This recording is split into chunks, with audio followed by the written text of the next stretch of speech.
Pois bem, meus irmãos, a paz do Senhor, uma alegria, uma satisfação poder estar com os irmãos mais uma vez. Estamos aí já no segundo trimestre do ano de 2019, tratando de tempos, bens e talentos, sendo mordomo fiel e prudente com as coisas que Deus nos tem dado. Hoje nós vamos aprender a lição de número 2, a mordomia do corpo.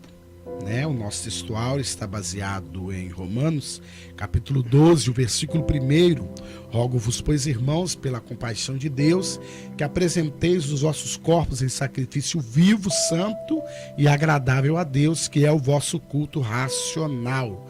A nossa verdade prática, o corpo do cristão, é o templo do Espírito Santo e, portanto, deve ser preservado para a glória de Deus. Nós temos também a nossa leitura bíblica em classe, que está em 1 Coríntios, capítulo de número 6, do versículo de número 13 ao versículo de número 20.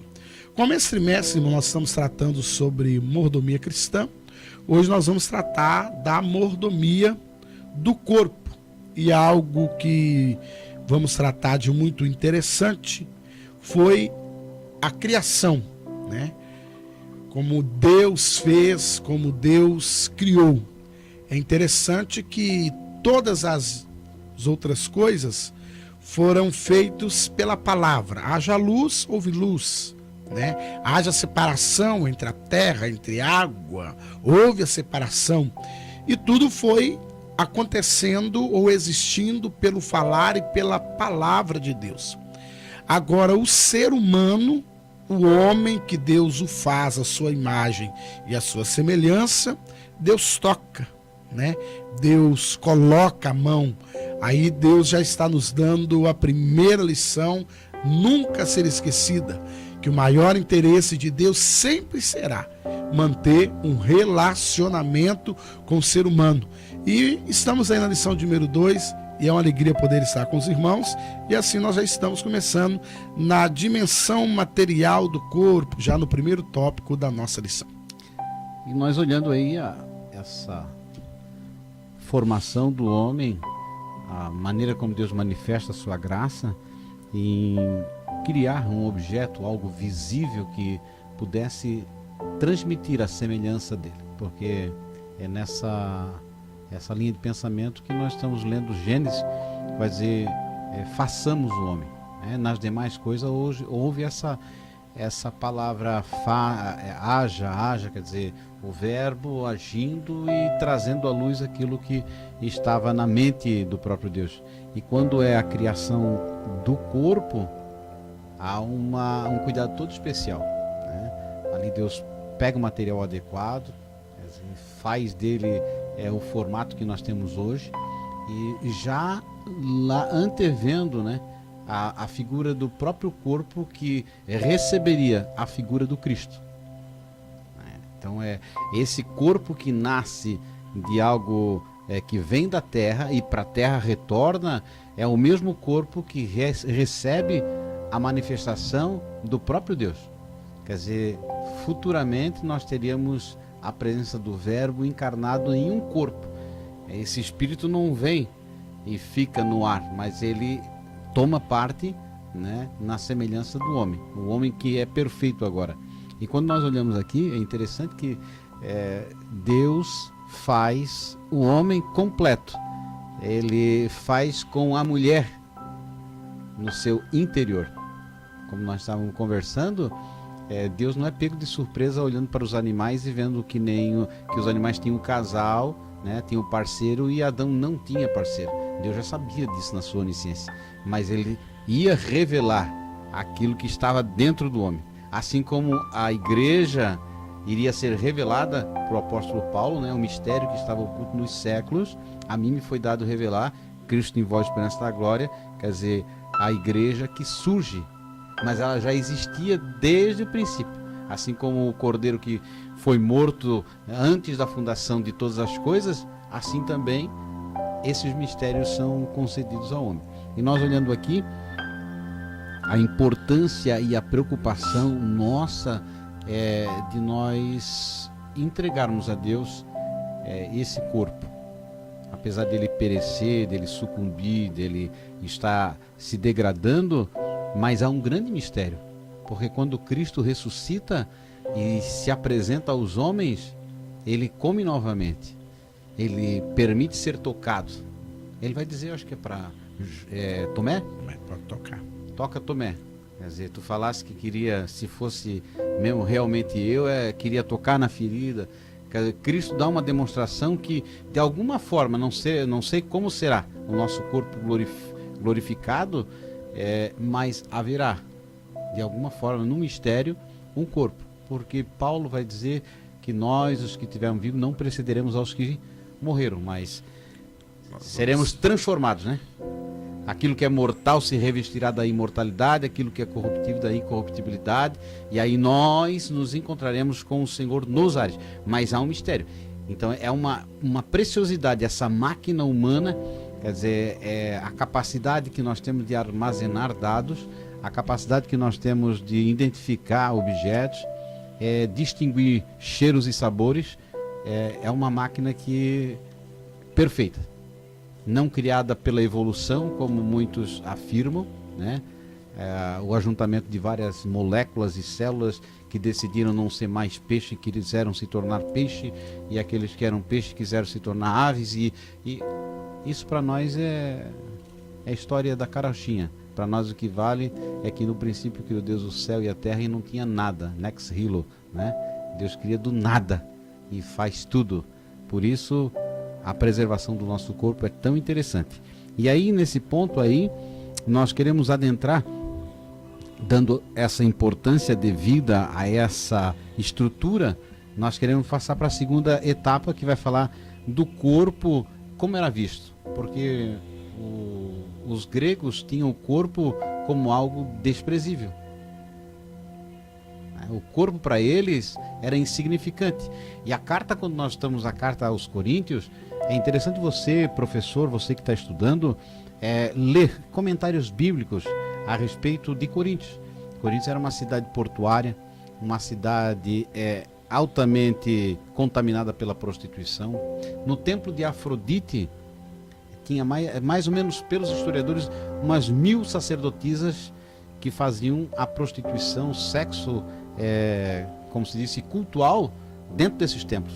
Fora disso, ainda as prostitutas que viviam nos cabaré, nas casas de prostituição. Por isso essa recomendação do apóstolo Paulo a respeito da prostituição, que era tão latente lá. E tinha até dentro da igreja a situação de um homem que estava junto com a sua própria madrasta.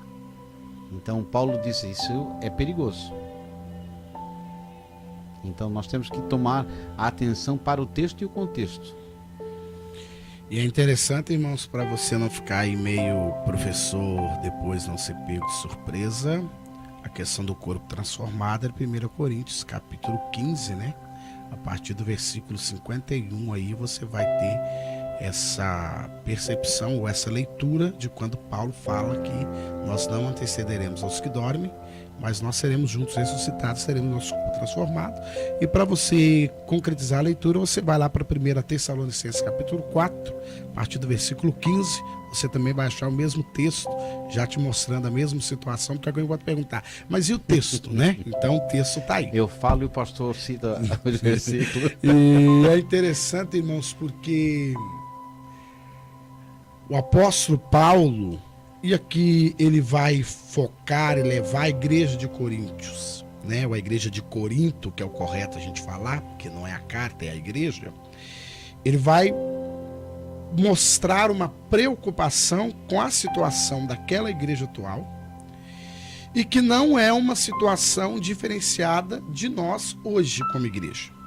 Nós vemos num contexto, numa sociedade em que a beleza é cultuada, né? A beleza em termos, né? O que é bonito para um é feio para outros, mas tem assim o corpo ideal, né? Tem a postura ideal, tem a cor do cabelo ideal, uma série de situações. E a minha preocupação como cristão é que, voltando aqui Paulo falando o corpo do pecado, Paulo frequentaria algumas academias? o apóstolo Paulo, ele tiraria uma selfie? É complicado. É? Porque, irmãos, a gente precisa ter uma noção muito clara que a Bíblia, ela não mente. A palavra de Deus, ela diz que um abismo chama outro abismo. E é interessante que homem não quer frequentar uma academia que tenha só homens. Não quer. Raras as que tem só para mulheres. Ainda há uma frequência que tem mulher que, por causa do marido ciumento e uma série de coisas, ela vai. E nós, como crentes, nós temos que começar a rever conceitos. Você moraria numa casa sem telhado? Agora que hoje que está chovendo, faz falta o telhado. Sem telhado não daria para ficar. O Espírito Santo habitaria num corpo qualquer? E aí é que Paulo começa a desenvolver com a igreja esse pensamento. Porque justamente Paulo está contradizendo esse perigo da cultura grega. A cultura helenista grega, ela levava para dois extremos.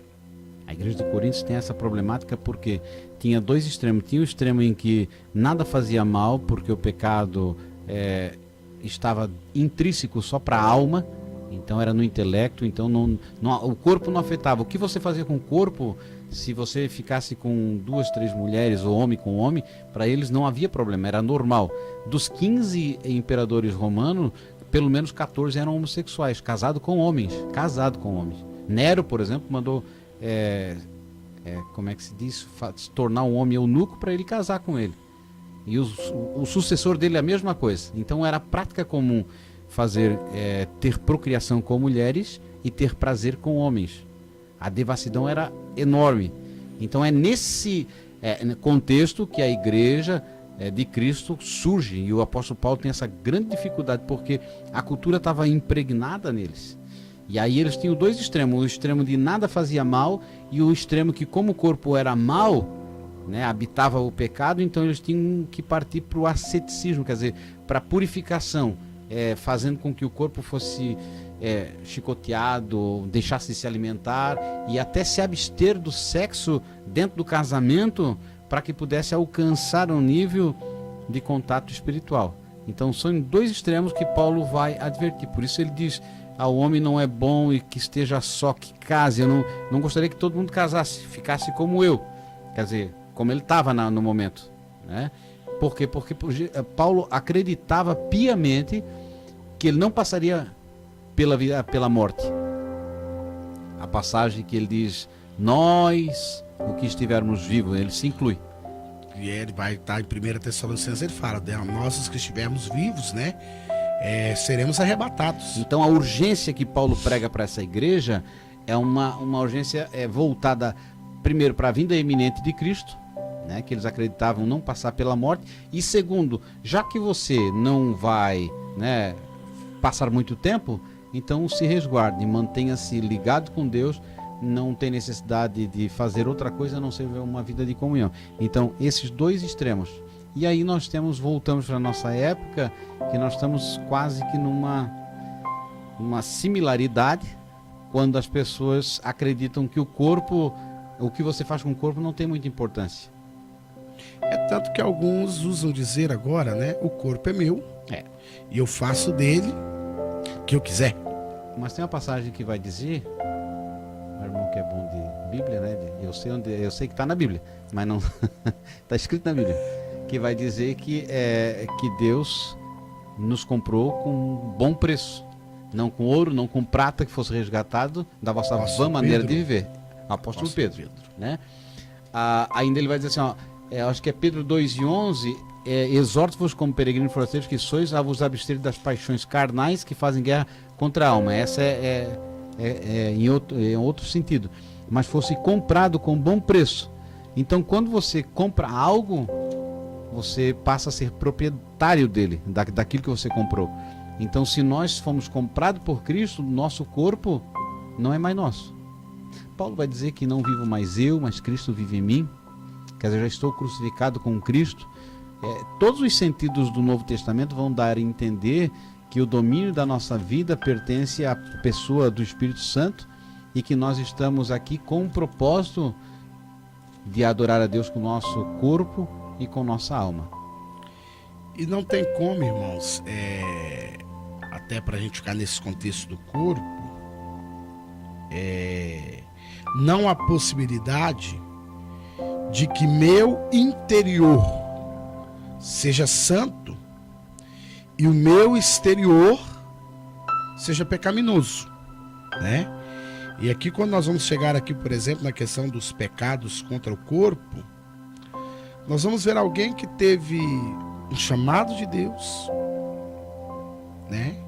Alguém que teve tudo para dar certo, Sansão, mas ele não soube lidar com essa coisa, com a questão do corpo. Aí alguém fala, era só o segredo? Não era só o segredo, porque por algumas vezes ele consegue não entregar. Mas quando você chega na passagem bíblica, no versículo bíblico, que Sansão está no colo de Dalila, e ela mais uma vez pergunta e Sansão conta para ela, Sansão estava de uma maneira como um feto. Ele estava apoiado, entregue de uma maneira completa, numa condição até vulnerável, tão dependente ele era dela que ele conta o segredo. E aí, quando ele conta, ele não percebe, quando ela grita mais uma vez, ele não soube. Hoje nós sabemos que naquele momento que ele conta, não é pelo corte do cabelo, é quando ele conta, o Espírito Santo sai dele. E aprenda, leia com calma, que não foi Dalila que cortou o cabelo dele. Não, Dalila não cortou, não. A posição que ele estava dormindo... Eu também não sei qual era o barbeiro, mas ela chamou um barbeiro. Ela chamou alguém que veio e cortou, né? Então, o que eu quero dizer aos irmãos a questão não foi o corte. O corte, ele, como nazireu de Deus, o que ele teria que fazer ali no máximo era ficar careca por um tempo, passar vergonha e crescia. Mas quando ele conta, o Espírito de Deus sai dele. E por vezes nós somos templo do Espírito Santo, temos essas passagens na Bíblia e falamos, mas como vencer o pecado? Sansão não venceu, mas José venceu. José venceu. Abraão procurou um recurso aconselhado por Sara, mas já estava no coração dele, não adianta, estava no coração dele também.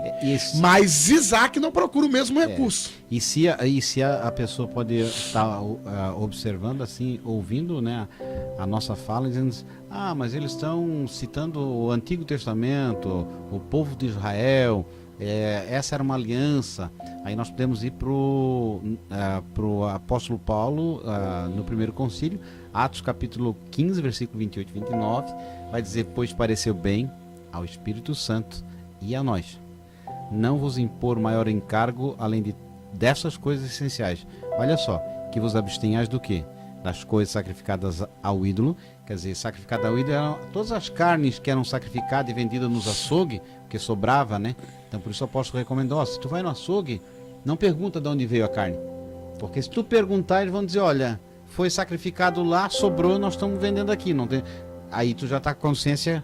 Então, aí está sabendo. Aí é segundo ponto, bem como do sangue, né? Porque para todo judeu o sangue era a vida, então não tinha esse direito, Deus havia proibido isso, o sangue não poderia ser consumido, de carne de animais sufocada e das relações ilícitas, imoralidade e porneia, que vai além. Porneia é um sentido também de maldade, é aquela pessoa que deseja infligir o mal sobre a outra, tirando a sua inocência e tornando-se ela má, né? Não é só no sentido de praticar o sexo ilícito, né? Mas é a maldade em si. Então, destas coisas farei bem se vos guardardes. Então isso é para a igreja gentílica, para nós, que é essa aqui, um mistério revelado. Para quem não quer a velha aliança, tem esse versículo, tem a nova. Mas aí quando você não quiser a velha, não queira também Deuteronômio 28, não queira Salmo 23. O apóstolo Pedro também recomenda, né? E você vai ver que o próprio Pedro, o apóstolo Pedro também vai recomendar, ele vai dizer que nós estamos em período de peregrinação, né? E ele diz que no período de peregrinação, capítulo 1 aqui, de 1 Pedro, capítulo 1, ele vai até nos informar e nos fazer um pedido, olha, por isso, cingido o vosso entendimento, sede sóbrios, esperar inteiramente na graça que vos está sendo trazida, na revelação de Jesus Cristo. como filhos obedientes, não vos amaldiçoeis, não vos amaldeis as paixões que tinhais anteriormente na vossa ignorância. Pelo contrário, segundo é santo aquele que vos chamou, tornai-vos santo também vós mesmos em todo o vosso procedimento, porque escrito está: sede santos, porque eu sou santo. Ora, se invocais como Pai aquele que sem acepção de pessoas julga segundo as obras de cada um, portai-vos com temor durante o tempo da vossa peregrinação. Aí vai chegar onde o presbítero Sérgio já citou. Sabendo que não foi mediante coisas corruptíveis, como prata ou ouro, que fostes resgatados do vosso fútil procedimento que vossos pais legaram, mas pelo precioso sangue, como de cordeiro, sem defeito, sem mácula, o sangue de Cristo, conhecido como efeito antes da fundação do mundo, porém manifesto no fim dos tempos, por amor de vós, que por meio dele tendes fé em Deus, o qual ressuscitou dentre os mortos e lhes deu glória, de sorte que a vossa fé e esperança estejam em Deus. Aí a nova aliança. A questão toda, o corpo a questão é tão urgente que por vezes você não imagina, né, que o corpo pode servir de empecilho para a salvação, porque não é o corpo, mas aí vem o domínio, né, porque para os judeus eles colocavam sobre os órgãos do corpo as suas emoções.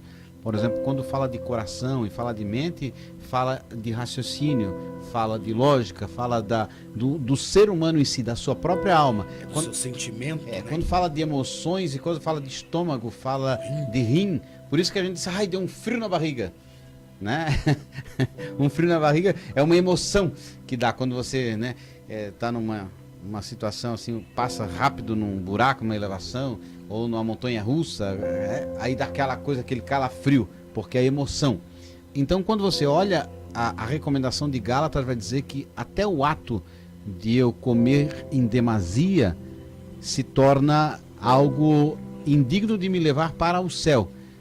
Olha só, o ato de você comer demasiado e prejudicar o teu corpo é como se fosse prostituição, feitiçaria, a murmuração, inveja, sentimento faccioso. Imagina, às vezes a pessoa se cuida tanto, não sou invejoso, eu não sou maldoso, eu pago as minhas contas em dia, eu faço tudo isso, porém, diante da comida, ele se rende. Aí, irmãos, Gálatas capítulo 5, versículo 19, começa assim: ora, as obras da carne são conhecidas, e são prostituição, impureza, lascívia, idolatria, feitiçarias, inimizades, porfias, ciúmes, iras, discórdias, dissensões, facções, invejas, bebedices, glutonarias e coisas semelhantes a estas, a respeito das quais eu vos declaro, como já outrora vos preveni, que não herdarão o reino de Deus os que tais coisas praticam. Esse final de semana eu dei carona a um irmão e ele dizia: pastor, eu comi tanta carne na sexta, na confraternização, que de noite eu não consegui dormir, tô passando mal. E era sábado à tarde, ele ainda estava passando mal. Aí eu falei com ele, eu dirigindo, minha esposa na frente e ele atrás, falei: pois é, querido, se o arrebatamento tivesse acontecido na confraternização, você tinha ficado. Se você morresse por causa de congestão essa noite, de tanto que comeu, ia para o inferno e a gente faria a sua cerimônia como alguém que herdou o céu. E a questão toda é tão problemática que, por vezes, a cristandade, as pessoas que servem a Deus, até ficam chateadas quando falam nisso, né? Mas tem tanta coisa para falar, vai falar, mas é um texto que nos adverte que está no mesmo pacote, na mesma situação. É tão perigoso que pressão arterial devido à comida errada, salgada, gordura demais, entupindupia. Não é entupindupia, é entupir veias. Irmãos, e olha a coisa tão séria, que colesterol, triglicerídeos, O diabetes tem sido uma doença do nosso século que não tem cura. Ela tem medicamento que controla, mas você acaba por descobrir que quando você tem uma dieta, uma alimentação saudável, você não precisa deixar de comer as coisas, né? Não é isso, nem é isso que Deus quer. Mas Deus quer que você seja controlado. Se você é templo do Espírito Santo, você reconhece toda essa grandeza da criação, todo esse privilégio que teve de ser formado, você não deva prostituir, você não deva adulterar, você não deva cometer o pecado da homossexualidade, mas você também não pode cometer o pecado da glutonaria. E da bebedice também, e né? da bebedice, porque aí nós já não bebemos como cristão, principalmente a bebida alcoólica, que é o que nós imaginamos, mas aí tem irmão tomando 2 litros de refrigerante no dia e depois ele vem pedir pra gente orar pra Jesus curá-lo, porque o rim tá ruim, pra Jesus curá-lo porque ele tá com a glicose muito alta, pra Jesus curá-lo porque ele tá com a pressão muito alta, ele consome muito sódio, ele consome muito açúcar, câncer, né? Engorda além da conta, aí fala, pastor Luciano também gordinho. Irmão, mas a gente é pra nós mesmo. O chicote que dá no Pedro dá no João também, é tudo por igual. E às vezes você depois quer de Deus uma bênção que você não tem direito. Quando não coloca a culpa no inimigo. É sempre o inimigo. Aí a questão vem do domínio próprio. É como diz, você vai comer, é caro o buffet por quilo, você come pouco. Aí é à vontade, você paga pouco, daí você se acaba de comer. Vai num cruzeiro, a comida é 8 vezes por dia, ele aproveita porque está pagando. Quer dizer, ele está pagando para passar mal, para se sentir, no caso, é uma pessoa com uma saúde deficiente. Então, nós temos que ter esse domínio, né? Infelizmente, às vezes fazem como fizeram o povo lá no deserto. Comeram tanto que saiu pelos olhos. E Deus já até antecipou. Deus já sabia como era o coração deles. Deus falou com Moisés, eu vou mandar tanta carne que eles vão comer até sair pelo nariz. Deus já falou que é o que ia acontecer. Né? Nós somos pessoas que eram para ser mais cuidadosos com o corpo, né? Então por isso hoje você vê tantas pessoas sofrendo de forma inapropriada, porque Deus não deixa você sem orientação. A orientação está na palavra, a forma adequada. Então muitos hoje sofrem sem necessidade, padecem sem necessidade. Hoje estão passando, quer dizer, por situações que não deveriam ter passado. Porque, é claro, Deus permite, não que Deus queira. Então, quando você olhar aqui, o corpo, ele é mais do que só a casa de Deus. Ele é mais do que... Ele, na realidade, ele tem que revelar a glória de Deus. Então, quando nós vamos olhar aqui, nós vamos, no último tópico, falar sobre o culto racional e a mordomia do corpo. E aqui vai ter uma recomendação que o nosso corpo... como um sacrifício vivo. E eu fico imaginando que quando Paulo fala isso aos romanos, ele recomenda no original, no sentido em que o teu corpo, o meu corpo, seja uma adoração a Deus. Então, quando eu estou indo trabalhar, o meu corpo está indo adorar. Quando eu estou indo estudar, adorar. E quando eu indo para a casa de Deus, adorar. Então, em todo lugar que eu vá, esse corpo ele traduz, ele mostra que eu me assemelho com Cristo. Aí vem aquela questão da prostituição, como um corpo que está na lascívia, está com a sensualidade aflorada através da vestimenta, vai servir de parâmetro para adoração ou para desejo e sedução. Então imagina o problema que eu posso criar no meu próximo. Porque eu tenho um corpo aparentemente bonito, sedutor, e eu faço de tudo para que as pessoas percebam isso. Através de uma roupa transparente, através de uma roupa super apertada, mostrando as minhas formas. Então, ao invés de o irmão olhar para o irmão ou para a irmã, fica desejando o seu corpo. Porque, claro, daí trabalha nos hormônios, trabalha nos desejos carnais. E aí você, ao invés de se tornar bênção, passa a ser maldição. Ao invés de se tornar instrumento de Deus, passa a ser instrumento do diabo, fazendo o papel de Satanás. Então nós temos que ter esse cuidado de, no caso, apresentar o nosso corpo como sacrifício vivo. Isso diz respeito a todos os dias da semana, a todas as horas do dia. Não somente num local ou numa hora, mas em todo o tempo, porque Deus se faz presente em todos os lugares. Irmãos, e nesse tópico nós vamos tratar também aqui nesse um subtópico, né, que está nos pecados contra o corpo, que é o que nós estamos, é a transexualidade. Então hoje é algo que nós nos deparamos, né? Porém nós, como igreja, não aceitamos e não concordamos, né? Porque o que a transexualidade quer nos ensinar é que você nasce e você não tem um sexo definido. Você nem é homem e nem é mulher. Com o tempo você vai definir se corta ou se coloca. Na realidade, esse dia eu estava pensando que ele podia ser um pássaro, né? E aí hoje, hoje eu acordei pensando que eu sou uma gaivota. É complicado, né, irmão? Eu já nunca vou dar para essas coisas. Só posso, no meu máximo, elefante, rinoceronte, é só por aí, né? É só para descontrair um pouco, irmão. E é algo, irmãos, que nós temos que falar na escola. Mas é quase que nessa perspectiva? Essa é a perspectiva. Porque se eu imagino ser uma flor... Isso vem já de uma filosofia, né? Isso já vem... Essa era uma filosofia que você, com o seu ser interior vazio, ser ou não ser, aí não vamos citar a pessoa porque eu não gosto de dar ibope para ele. Então é o seguinte, já vem de lá essa filosofia, né? Que eram apresentações teatrais que levavam as pessoas a pensar que não eram, ou que estavam no corpo errado, da maneira errada.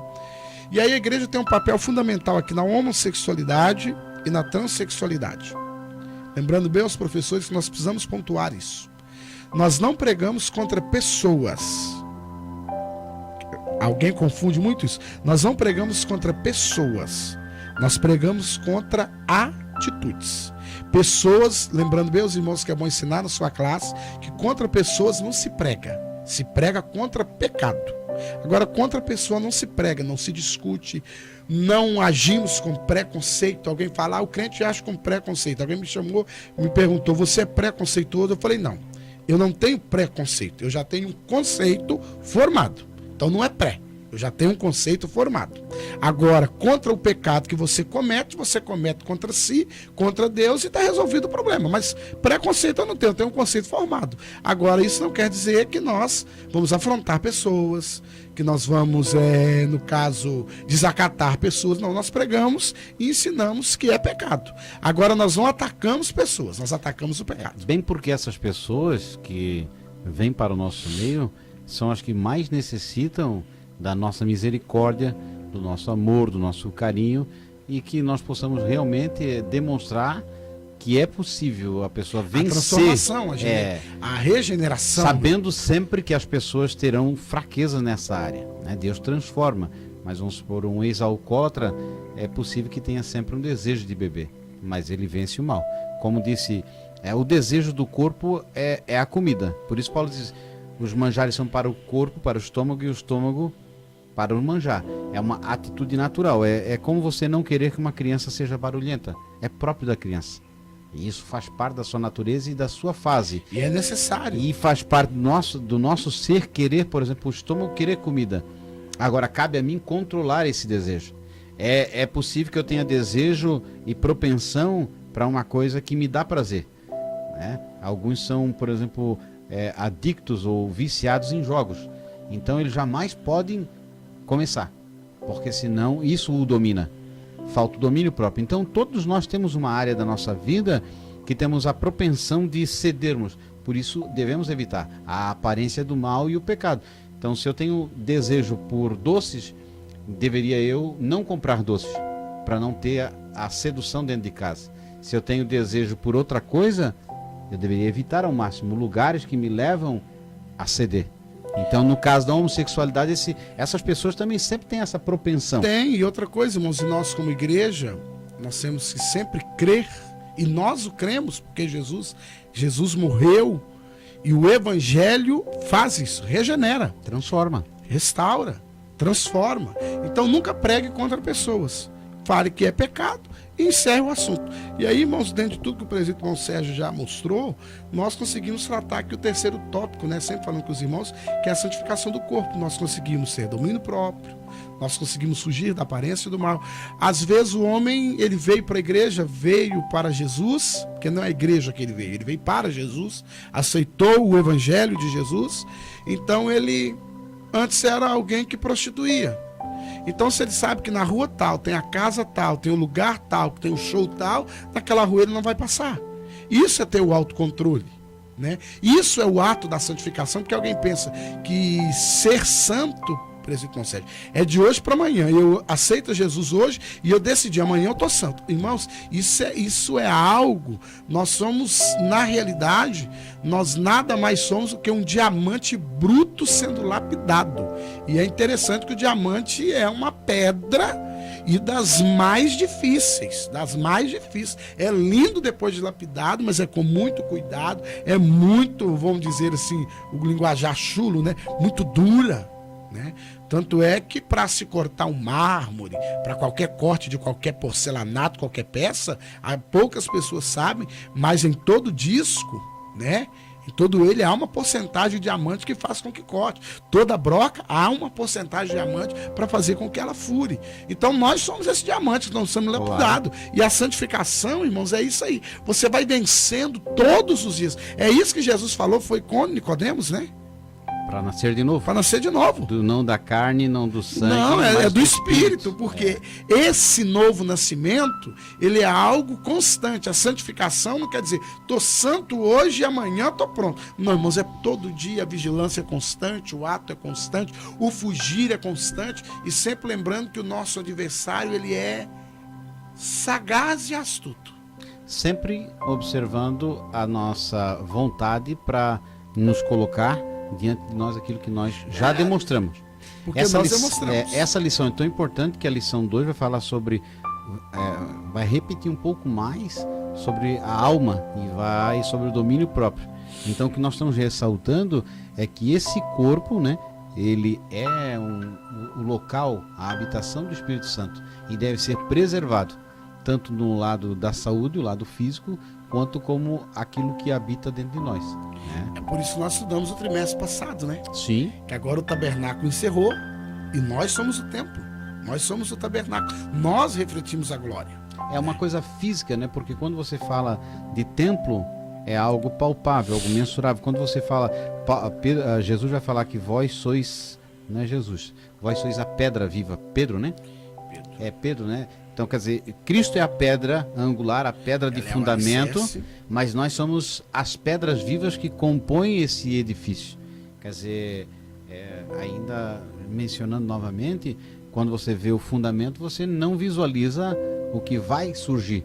Mas quando você bota pedra sobre pedra, né, e faz o formato do fundamento, você vê a casa, as habitações que tem dentro dela. Então nós também, como pedras vivas, quando estamos ligados um no outro, com esses corpos santificados, nós demonstramos o que é a igreja, o que é o corpo de Deus.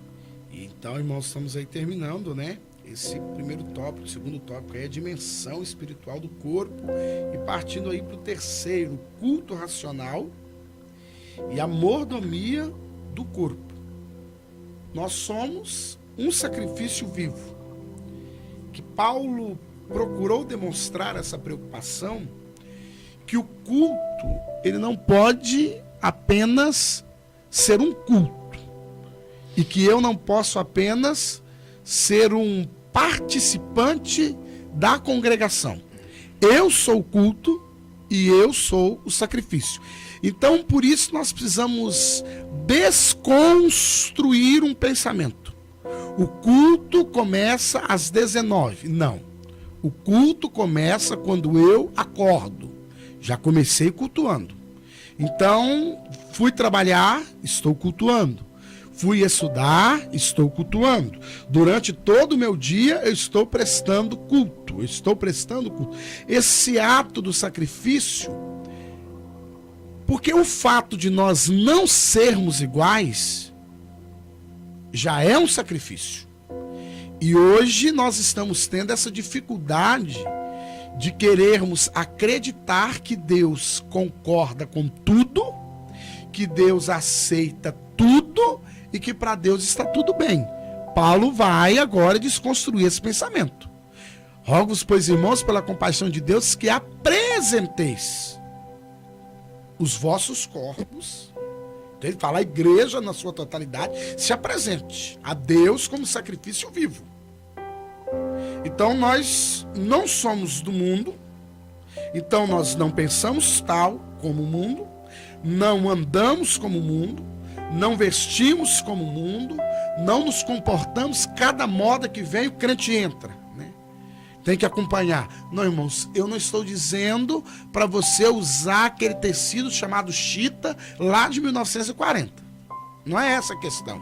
Para você pegar aquele pano florido que se vacia os vestidos na década de 70.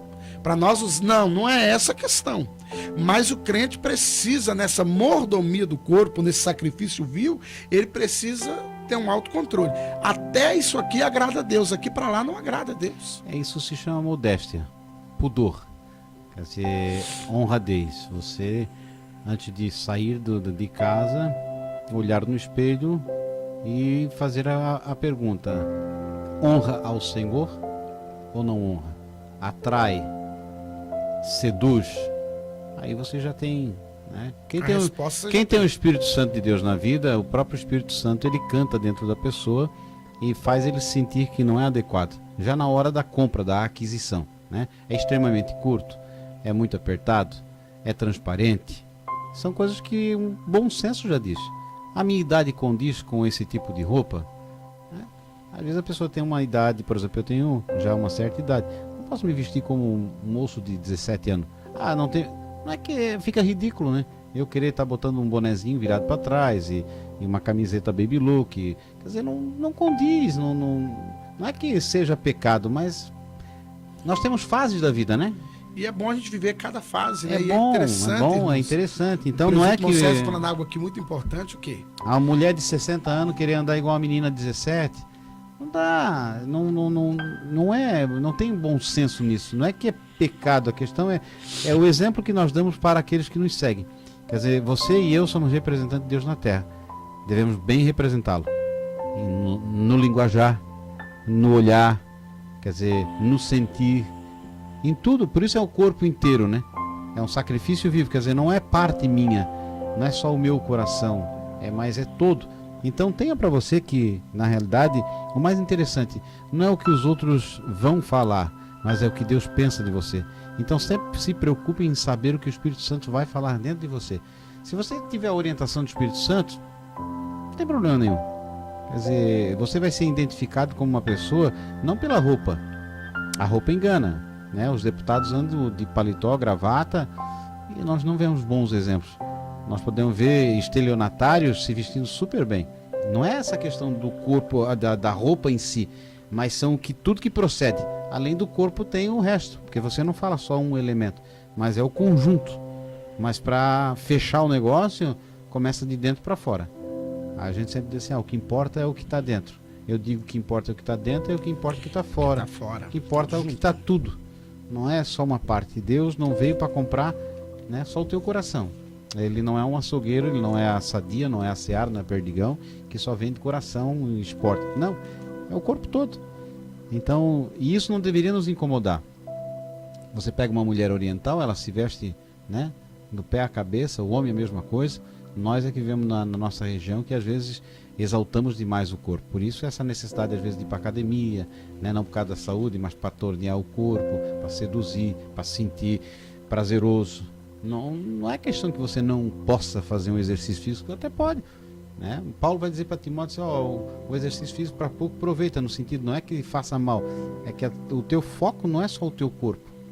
Mas Paulo vai dizer, não beba água só, bote um pouquinho de vinho, porque a água aí é meio contaminada e o vinho tem as propriedades, né? Por quê? Porque ele tinha problema de estômago e Paulo estava preocupado com o corpo dele. Então nós também temos que nos preocupar. Deus podia curar Timóteo? Podia, mas naquele momento não quis, então ele se usou de remédio. Então você pode também se utilizar de remédio, mas tem coisas que você vai provocar a utilização de remédio pelo uso indevido dos alimentos. Então acho que a tônica de tudo isso é exaltar a Deus em todo o nosso ser, corpo, alma e espírito plenamente irrepreensíveis para o dia do Senhor. Não é questão de costume, não é questão de doutrina, mas é questão da palavra de Deus. A pessoa diz, mas isso é costume, a mulher não pode usar isso, não pode usar aquilo, o homem não pode... Tudo é lícito, mas nem tudo convém. Nem tudo glorifica o nome do Senhor. E aí Paulo continua, porque a gente gosta muito desse termo, né? Nem tudo é lícito, mas nem tudo me convém. A gente até acha um versículo bonito. Mas ele continua. Mas eu não me deixarei dominar por nenhuma delas. Então, quer dizer, então o controle já é comigo. Paulo tinha uma preocupação tão grande que ele chegou em certa parte e diz assim, a minha preocupação é tão grande que eu já preguei a vocês, preguei a muita gente, mas eu corro risco de perder a salvação, mas aí eu vou esmurrar o meu corpo, vou reduzir a servidão, para que não tendo eu pregado a muitos, eu mesmo pereça. Quer dizer, ele tinha tentações no corpo, mas ele tentava frear essa coisa que era manifestada pelo corpo, porque a ira uma hora vai se manifestar na violência, a inveja uma hora vai se manifestar na violência. Quer dizer, o corpo vai praticar aquilo que está lá dentro dela. Então por isso nós devemos refrear todo o nosso ser para que o nome do Senhor seja glorificado na nossa vida. E nós somos, irmãos, um sacrifício para Deus agradável. Porque quando ele termina um sacrifício agradável, continua, né? No outro versículo ele diz assim, porque todos nós como cristãos, nós temos uma vontade, eu não digo tanto necessidade, mas todos nós temos aquela vontade, aquele desejo de viver algo extraordinário com o Senhor nesse relacionamento. Mas para esse relacionamento ser extraordinário, eu vou ter que ter esse sacrifício vivo, santo e agradável. Aí Paulo vai continuar, para que experimenteis qual seja a boa, tem um requisito, né?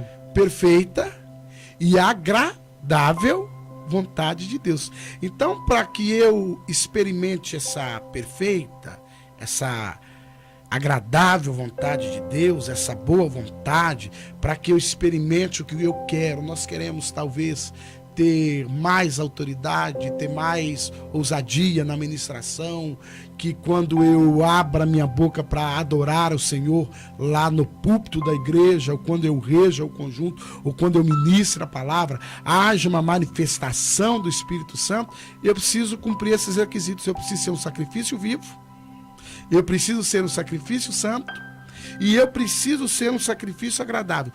Aí vem a pergunta, quando Deus olha, o que é que ele vê? Porque eu sempre me preocupo com isso. Não é como o presbítero Sérgio olha e ele vê. Porque hoje é uma questão que nós temos costumes, muitos costumes. Não é palavra doutrina, porque doutrina é batismo com o Espírito Santo, é salvação, é juízo final, é arrebatamento, é dons espirituais. É o que nós estamos estudando aqui, é uma doutrina. Agora, usos e costumes. Nós não estamos focando em usos e costumes, mas eu vou dizer que usos e costumes não produzirá crentes doutrinados, mas crentes doutrinados produzirão bons usos e costumes, sem que haja necessidade de uma disciplina, sem que haja necessidade de você falar nada com ele, que o apóstolo João, né, ele vai dizer que vocês não precisam ser ensinados nada, ele vai chegar a dizer isso. Porque o Espírito Santo está em você de tal maneira que ele vai te fazer entender. E é interessante, irmãos, que sempre a gente, quando pastoreia, sempre tem alguém que gosta do confronto, né? E eu acho que já por mais de uma vez, mas eu fui confrontado, uma irmã me procurou e falou, me dá a regra, né? Como ela era uma pessoa meio da alta sociedade e tal, então eu tive que ter um equilíbrio que eu teria também com a irmãzinha mais pobre, mas eu vi que ela queria mesmo problema, ela queria um jeito para a gente entrar na discussão. Eu falei, irmã, eu vou te dar um conselho, só tenho um para te dar. Falei para ela, você é formada, você tem faculdade, você tem muito conhecimento, mas cada vez que você for sair, se você se identifica como uma serva de Deus, como a palavra de Deus diz, aquelas mulheres que servem a Deus, que fazem profissão de servir a Deus, Paulo chega a usar esse termo, né? Eu falei, se a irmã é temente, crê no Senhor, sabe que o Espírito Santo está dentro, nós vamos resolver a questão. Cada vez que a irmã se vestir para qualquer lugar, a irmã vá no espelho. A irmã tem tanta comunhão com Deus que a irmã vai perguntar ao Espírito Santo: posso ir? O senhor vai comigo? O senhor vai comigo? Te agrada? Aí ela me respondeu: mas aí, se eu for orar cada vez, eu já sei.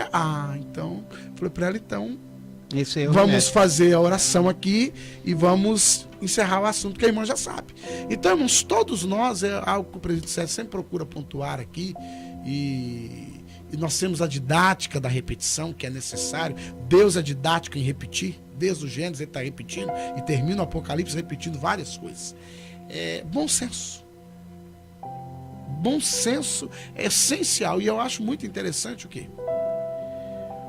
Um juiz não me recebe de qualquer jeito. Se eu chegar na frente do meritíssimo, chegar lá de bermuda, todo largado, ele não vai me receber. E ele é juiz de direito, ele teria a obrigação de me receber, porque eu sou cidadão, eu pago imposto, o salário dele depende de mim, mas ele não me recebe. E acabou. Se eu chegar, quem já teve a oportunidade de visitar o Congresso em si, em algumas sessões, tem algumas regrinhas que a gente tem que cumprir para poder entrar lá. Sim. Você não entra lá com qualquer roupa, você não entra lá de qualquer maneira. Não, você não entra. E agora, irmãos, a minha vergonha como cristão é que eu vejo algumas igrejas, não gosto de falar o nome, né, mas aí você vai procurar na internet, você vai achar algumas igrejas católicas que os padres estão colocando lá na frente, com essa roupa, com isso e aquilo, não entra aqui. Respeite o santuário. E aí o que eu acho mais complicado, presbítero Sérgio, talvez o presbítero Sérgio tenha explicação para me dar, é que quando se vem para Cristo, se pede Jesus libertação de N coisas. Me liberta disso, me liberta disso, me liberta daquilo, me ajuda nisso, me ajuda naquilo. Aí depois de anos que eu estou servindo a Deus, que Jesus me libertou, aí ele tem que me deslibertar. A questão, me liberar. A questão toda entre o início e o fim tem o meio. Então, para você que está ministrando ou aprendendo, concluindo essa lição, Jesus disse: eu vos deixo o Espírito Santo. Hoje vocês não podem ainda, não estão preparados para ouvir, mas eu vos deixo o Espírito Santo. Aí quando você estiver preparado, ele vos ensinará um caminho, vos mostrará a forma. Então, tudo se resume a uma vida de comunhão, a uma vida de relacionamento íntimo com Deus. Todos os que procuram fazer a vontade de Deus, o Espírito Santo o instrui. Coloca um sentimento, né? De você não ser o centro da atenção, mas aquele que habita em você. Não é o seu corpo que chama atenção, mas é o brilho do Espírito Santo. Cuide da sua vida, seja uma pessoa que se veste bem, prudentemente, mas sempre analise se você não está sendo um instrumento de sedução para o teu próximo, né? Se você não está sendo motivo de ridículo para as pessoas, olhando para você e você está fora do padrão, da fase, né? Então haja conforme a tua idade. Até pessoas hoje dizem assim: mas não tem mais a questão de idade, a questão é do espírito. Se a pessoa é jovem, então mesmo com 80 anos, mas tem bom senso, né? Tenha bom senso.